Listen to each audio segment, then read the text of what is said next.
Hello, friends. My name is Rashul Jain, and I welcome you all to the LTC 2006 session of the module one of this subject, the multimodal transportation, on behalf of Logistics Skill Council. I'm sure you have watched our other sessions in Introduction to Rail Transport. Now, in this subject, we will talk about multimodal and intermodal transportation systems and its history and other perspectives all around for world and for India. So I hope that you will enjoy these sessions and it will enhance your knowledge towards logistics and transportation modes in the world and in India. So, what we are going to cover in this presentation, we are going to cover introduction to transport modes, factors for transportation, size and properties of cargo. These all topics are very carefully chosen just to make sure that you don't face any problems for basic things in your career as logistician. You will see that over the period of time, whenever you go, wherever you go, you will need these concepts, this is the right time for better clarity and building the foundation of these concepts for you. So these topics are very carefully chosen. So we will be covering introduction to transport modes, factors for transportation, size and properties of cargo. Then we will be moving towards subsection for containerization and multimode transport, historical background, Indian logistics, concept of multimodal and intermodal, types of multimodal terminals, so on and so forth. I'm sure the all of these terms are quite new to you, and these concepts are you might not be aware about most of the concepts, but I mean, it will be our best practice, and it will be our uh, we will try to make sure that you have developed basic concepts of all these terminologies. So I'm sure this is not quite new to you. We all have started it. I mean, our kids in class first or second study about this on the major transportation modes we have. So the first one is the highway or truck, second is water, third is rail, fourth is air, and fifth is pipeline. Yeah, pipeline is another mode of transport. I'm sure you're not aware about this. Uh, you must not have thought of pipeline as one of the mode of transport, but it is. And now you must have seen pipeline in use for water, for petroleum, for gases. But now pipeline is also being used in some part of the world, some part of the developed world, for transportation of passengers also. I'm sure you must have read about the Hyperloop project of Elon Musk, that is the Tesla owner. There are hyperloops being made in the world. One is proposed in India also, in Mumbai to Ahmedabad, where hyperloop will be taking passengers from one place to another. In US, it is in practice already. In Dubai, it is in practice already. Most of the projects are under implementation now. So you should remember from now on that there are 5 major transportation modes: truck, that is road transportation; water, rail, airplane, and pipeline. Okay, so there is some basic difference in all these transportation modes. Uh, I I want you to think about it. I'll probably give you 5 seconds to think about the major difference between all these transportation modes. Though, I mean, uh, naturally they are all dependent on various elements, but there is still a major difference. You can think, maybe I'll give you 5 seconds and probably you can self-evaluate.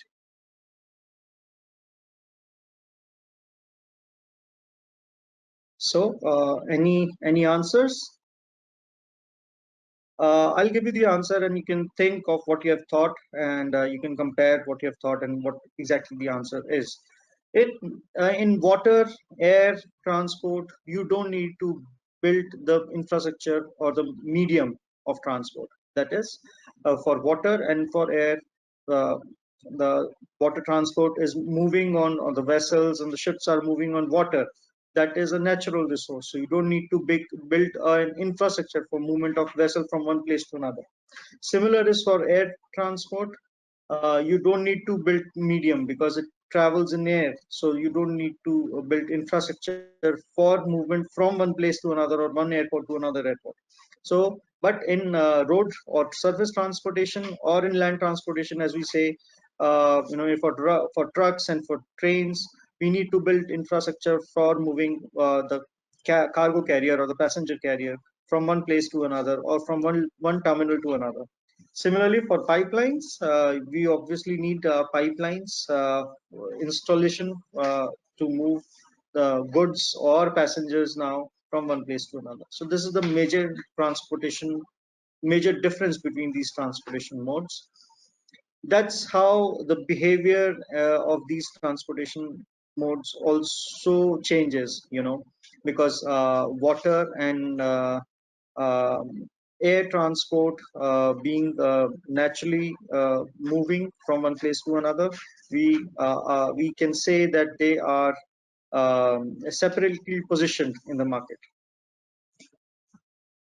Now, the share of these transport modes in our GDP in for India, we have little older figure, but this is just a glimpse. You can always update this. I couldn't. I think we will. There can be some slight change in these figures, but more or less it represents the current picture also.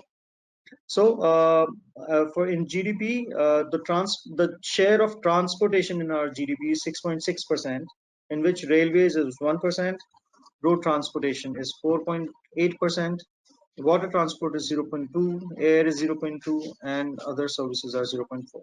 So we can obviously see that the road transport dominates the modal share of transportation in our GDP, following by railways and water transport. In India, water transport is not so developed, and we don't have coastal shipping enough, good coastal shipping. We don't have inland waterways, so water transport is not that developed. Though air transport is witnessing good development, but still there is scope, and but there is a problem with air transport, that it is a very expensive mode of transport, so its share is more or less limited. So, because if for domestic movement, most of the people prefer railways or roadways or cheaper mode of transport. So there is a limitation. That is an inherent limitation of air transport, which deters its further growth.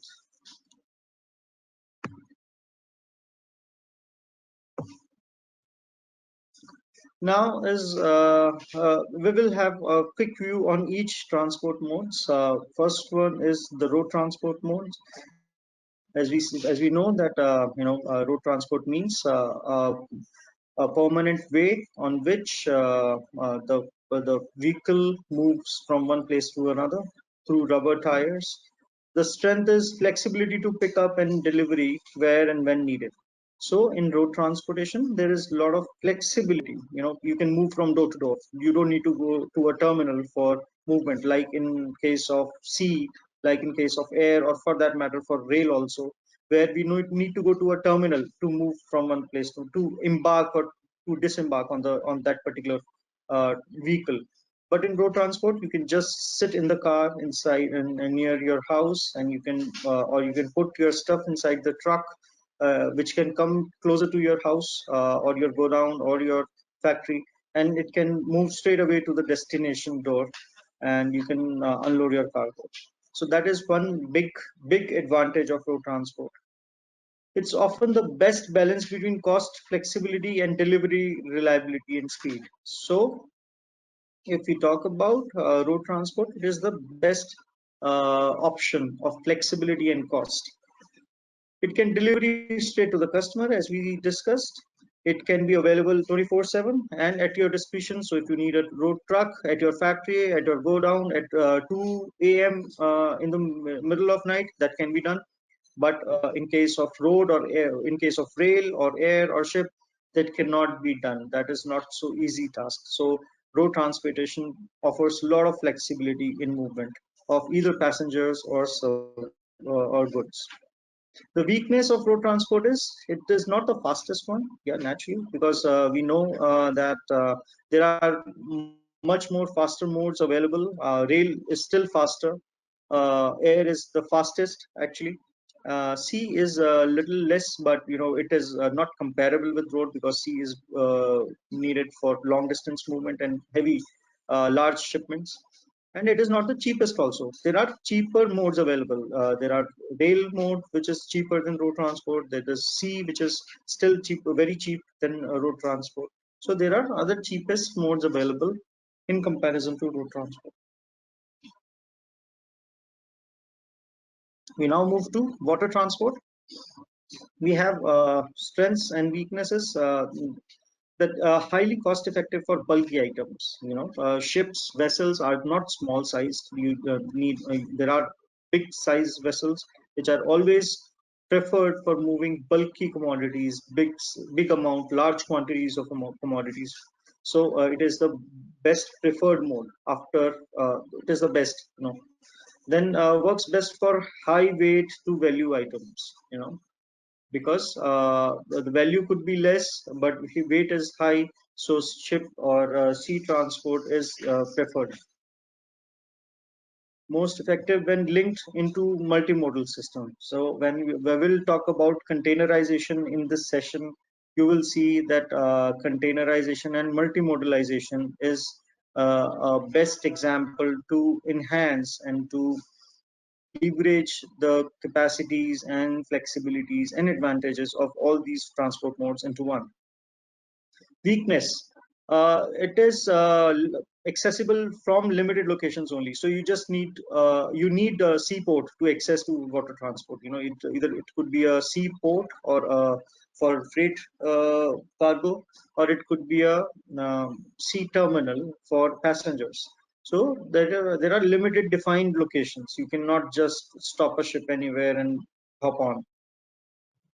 It is relatively poor delivery reliability and speed. There are scheduled service in water transport also, but due to various natural reasons, environmental and weather conditions, it is having a little less reliability with respect to other modes of transport.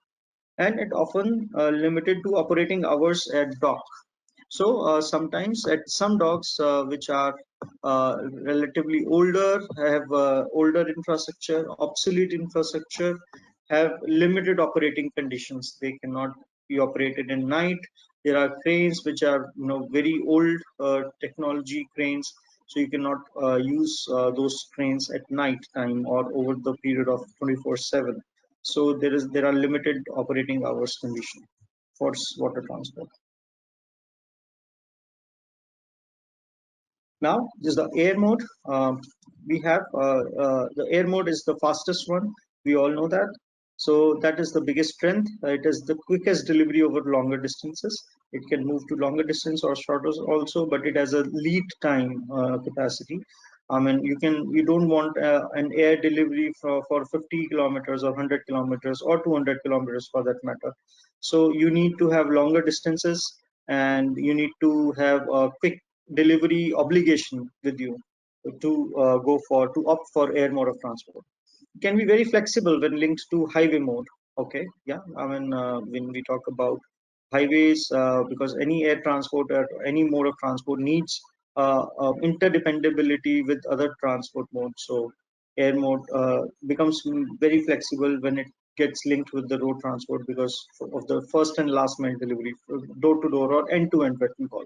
So these are some words which you should remember at all time, being a logistics professional in your career, and end to end, door to door, first mile, last mile. These are some words which are used for multimodal transportation when you combine uh, uh, when you combine other mode of transport in your road transportation so that it becomes a end-to-end solution. So cargo is picked up from your factory location, it gets delivered to the customer door, so that becomes an end-to-end or door-to-door delivery. Works best for low weight to value items. Okay, yes, I mean air transport is always uh, preferred on high value items, high cost items, because it is more considered more secure mode of transport. There is less scope of pilferages or thefts during the shipment, during the movement. Weaknesses: it is the most expensive, particularly on per pound basis. So it is naturally, it is you get charged on a per kg or per pound basis. So it is the most expensive mode of transport out of all five. Then is the rail transport. The strength is it is highly cost effective for bulky items. As we saw in sea transport also, rail transport is used generally for bulky items like coal, iron ore, steel coils. You just cannot move these items in bulk. You can imagine a coal mine where big amount of coal is being produced. So you cannot use any other mode of transport. So rail is the best available transport mode for moving such items. Can be most effective when linked into multimodal. Naturally, I mean we will discuss it further. Weakness: limited locations, but better than for water. Yeah. So I mean, seaports uh, are actually scarce with respect to the rail terminals or the rail stations, rail junctions. We have thousands of rail stations in our country, and lakhs of probably rail stations available across the world. So, in comparison to sea transport, it is more accessible because of more terminals available. Better delivery reliability, speed than water. The average we have seen in our other slide, in other sessions in introduction to rail transport, that speed for rail mode is much better, is better than water transport. Now, advantages and advantages of five modes of transport. It is just to summarize, with respect to each other. Relative advantages: full capacity for rail, extensive routes, low cost. Disadvantages are some reliability, damage problems. Yes, we see some damages, and uh, damages and pilferages issue in the rail transport. And it is not always complete pickup and delivery. You need to have a road mode of transportation to complement pickup and delivery or end-to-end solution for a rail transport cargo movement. And it is sometimes slow. Yes, because of congestions, because of the rail track capacity issues, we see that it is sometimes slower than road transport, but it has to be faster when you consider the total end-to-end time. Truck or road mode. It is complete pickup and delivery, extensive routes, fairly fast. Disadvantages are size and weight restrictions, higher cost, more weather sensitive. Yes, that's more weather sensitive because in case of rains, in case of fog, yeah, the road transport is not reliable mode of transport. It stops. It tends to get disturbed with such weather conditions. With respect to other modes like rail or water transport, with respect to rail in particular. Then air, it has the fastest, it has low damage, frequent departures. Disadvantages: high cost and limited capabilities. For pipeline, it is low cost, very reliable, frequent departures, and disadvantages are limited routes and it is slow. Water, it is low cost and huge capacity. These are the advantages, and disadvantages are it is slow, limited routes and schedules, and more weather sensitivity.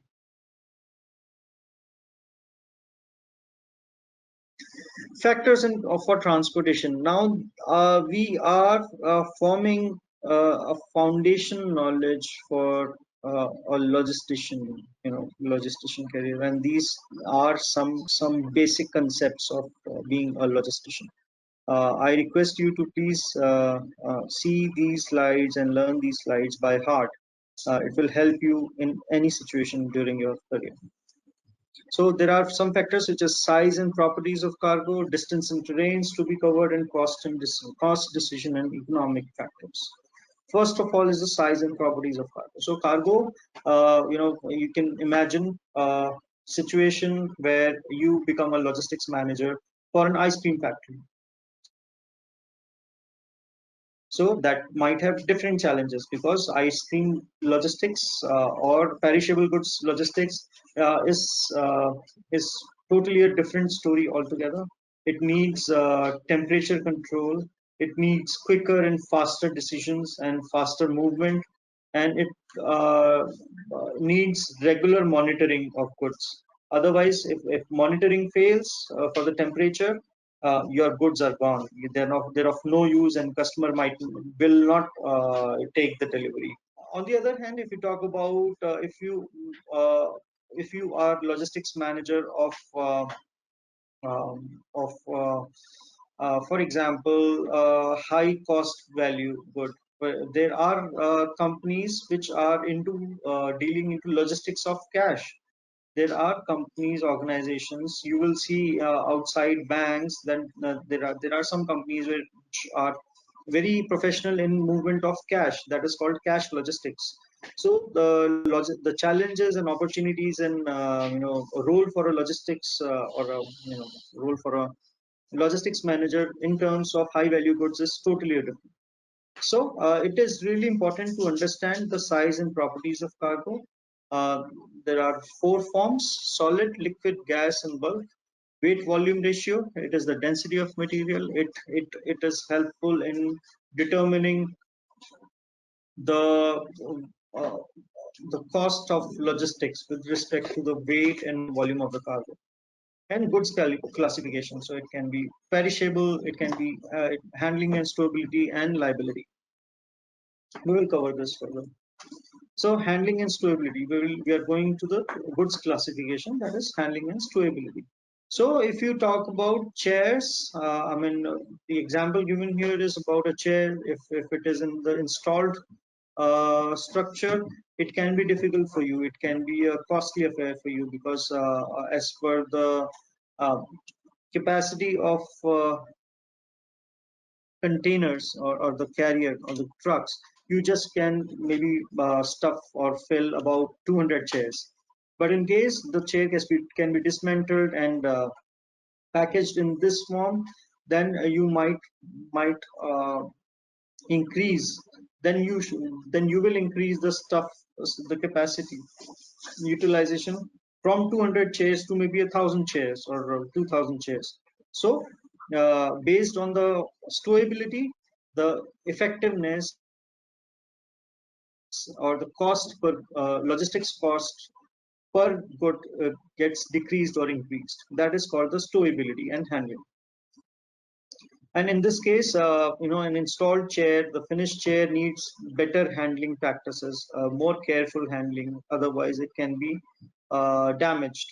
But in this case, it is more uh, less prone to rough handling. It gets less damaged during the handling. Distances and trains to be covered.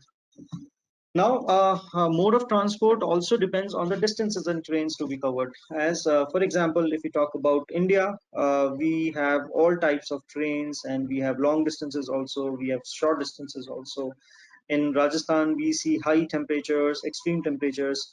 In Northeast, we see a lot of rains and hilly terrain. In North India, we see a lot of different terrains.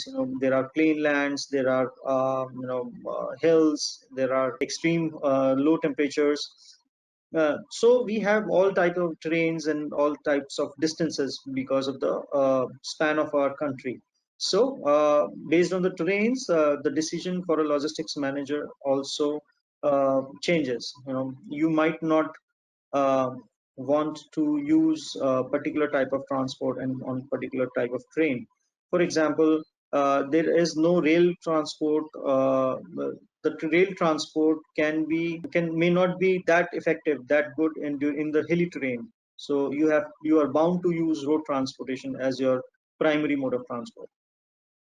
Similarly, if we talk about heavy goods and bulky goods, you might not use air transport because it will be really highly cost expensive way.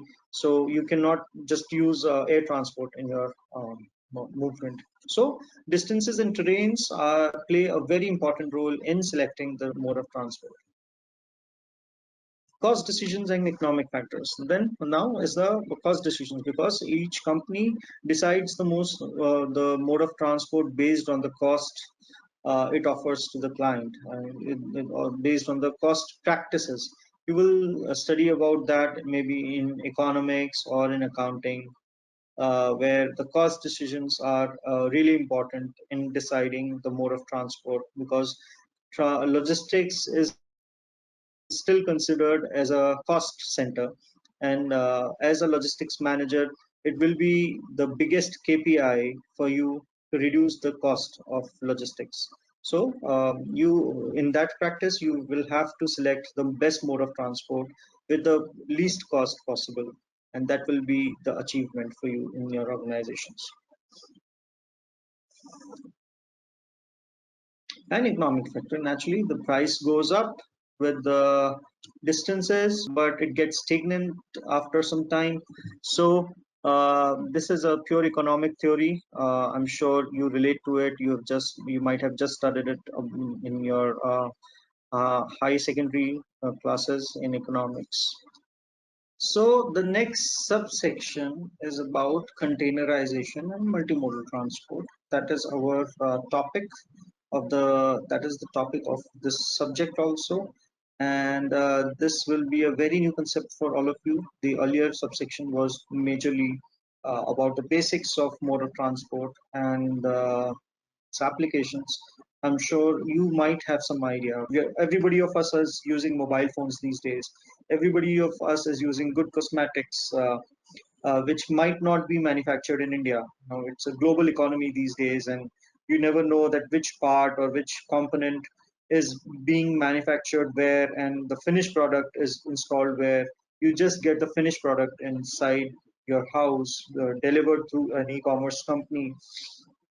So you might not be quite aware that which component or which raw material of the finished goods you are using is manufactured where. And similarly, you might not be aware that what kind of logistics was used for moving these goods from the place of manufacture to the place of consumption, that is near your warehouse, near your house, or at your home. So, are you really aware? Have you really thought of how this logistics happens? How this movement of goods from the point of production to the point of consumption, that is your house, as you are the end user of these products. How that logistics happens and how it used to happen. So I'm here setting a background for the history of movement of these goods. You all are aware that world wars have been fought. Two world wars have been fought now, and most of the world wars was both of the world wars was basically due to capturing the areas, capturing the countries, ruling the countries. India was also one. Britishers captured ruled in India for about 200 years, and Britishers came in India through East India Company just to buy goods which were very famous from India. One was indigo. So earlier they never thought of ruling India. They came here as a merchant company to buy out goods and to sell those goods in their home market, that is Britain. So they established a Britain East India Company headquartered in Calcutta somewhere, and started buying products. So at that time, though the products were, for, in, were bought, were loaded on the ships inside the deck, in loose conditions, and then the ships was taken to their home country, where the goods were sold to the users. The goods were open in condition; they were bulk. The way we are seeing this in this picture, these are gunny bags, maybe of grains or fertilizer or something like that. So the trains or road trucks were used to bring these stuff from the point of manufacture to the seaports, and then these goods were uh, taken to the vessel in the similar condition. So there was a lot of handling uh, taking for a lot of handling taking place on the goods, which eventually damaged. There were a lot of damages to the product, to the goods.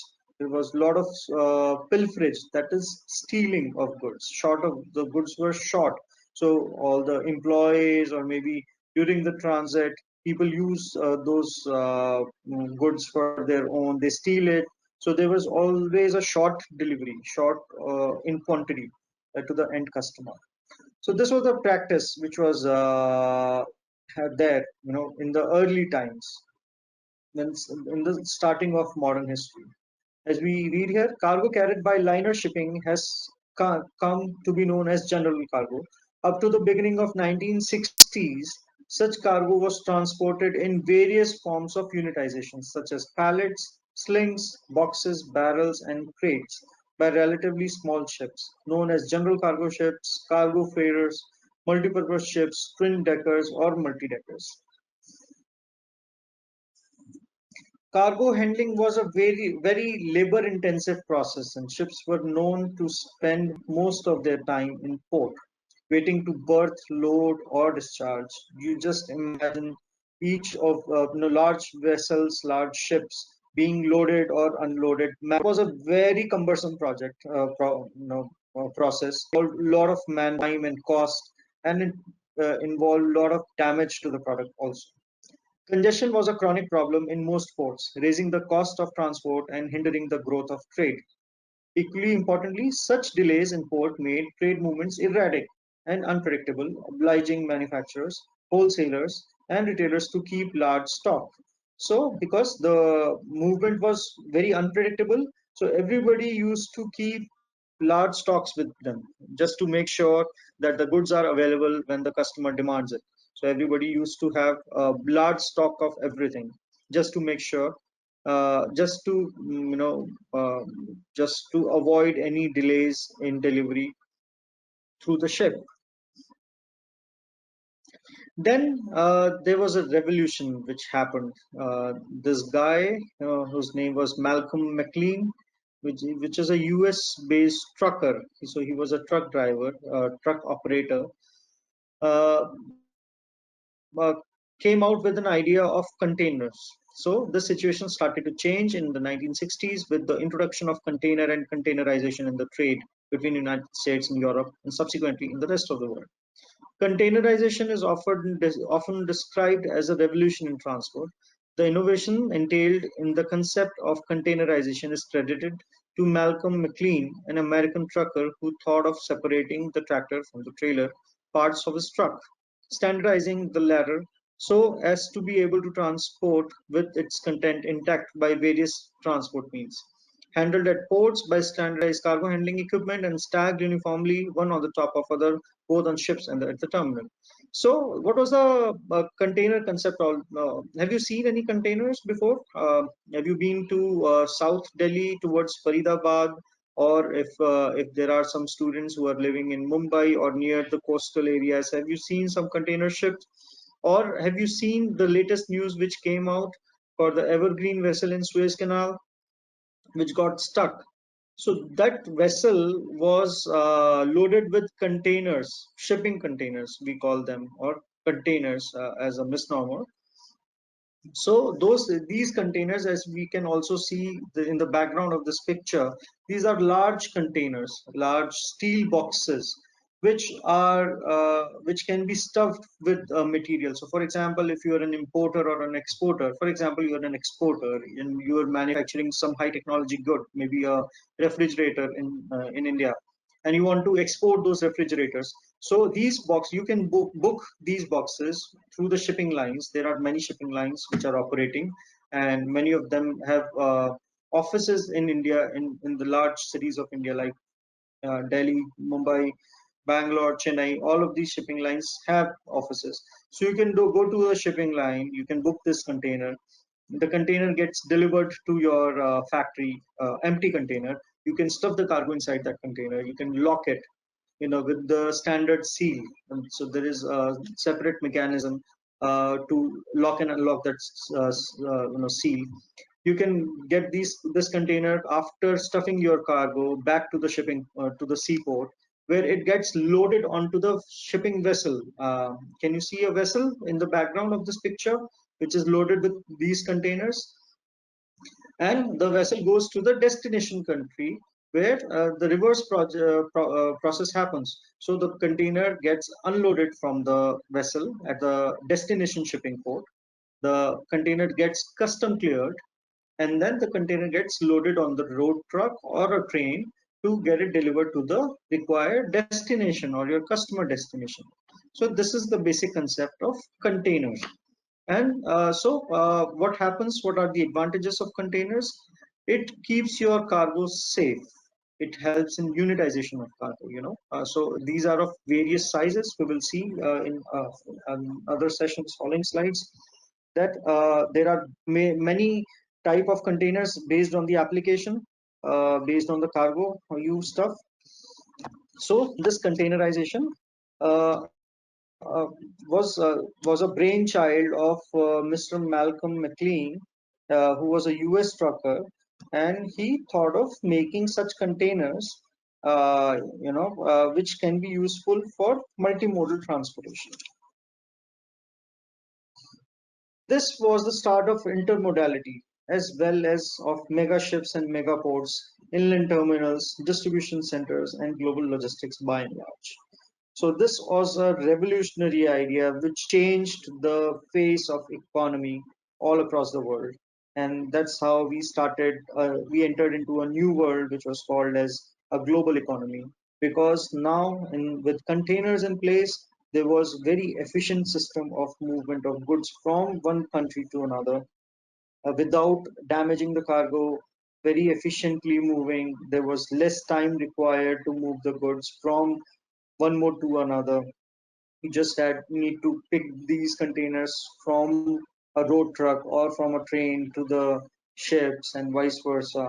So it came out as a bliss, as a blessing for the global economy and movement within the countries, trade within the countries. Adoption of dry port concept came in. So the double stack container trains in the US got introduced in 1980s. So there were, say, so you can see in the background that the one container is loaded on one train wagon. But in 1980s, the US came out with another um, concept of loading a container over the top of first container. So they were double stacked. The containers were stacked in double. So there were two containers loaded one over the other on a rail wagon. This this enhanced the efficiency of movement of containers on train from by 100%. You can now load 100% more containers on the same train. This concept got introduced in US in 1980s.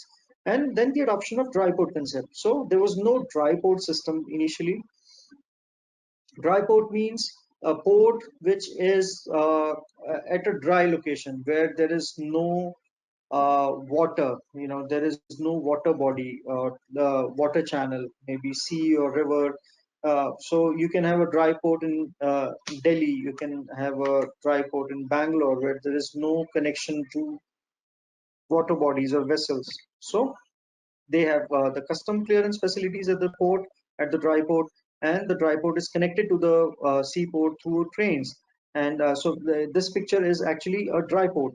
where the containers are stacked here, kept here for custom clearance, and they get loaded on the train, and train moves to the seaport, and the containers are loaded to the vessel. So that is the dry port concept which came in 2000s after introduction of containerization.